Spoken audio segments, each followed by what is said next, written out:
كتسمع في الأخبار دايما كيهضروا على الناتج الداخلي الخام أو PIB، وكتبوا الفراسك شنو هو هادشي؟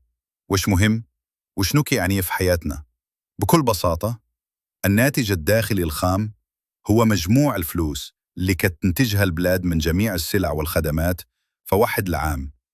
يعني هو القياس اللي كنشوفوا به واش اقتصاد البلاد طالع ولا هابط. نشرح لك بمثال بسيط.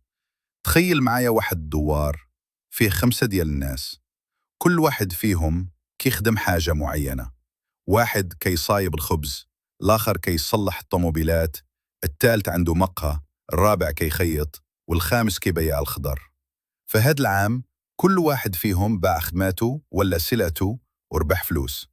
إلا جمعنا مجموع داكشي اللي ربحوه كاملين، هداك هو الناتج الداخلي الخام ديال الدوار.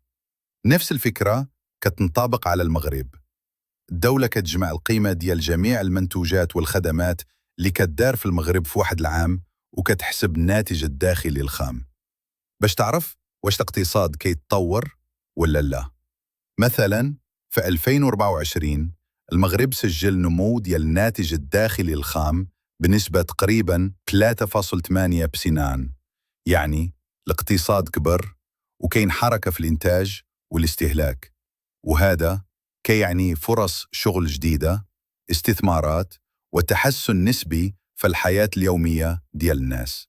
ولكن مهم نعرفوا باللي الناتج الداخلي الخام ما كيحسبش توزيع الثروة. يعني ممكن يكون الاقتصاد كينمو، ولكن الفوارق الاجتماعية ما زالة. ولهذا كيبقى ضروري نربطوا النمو الاقتصادي بالعدالة الاجتماعية. كتسمع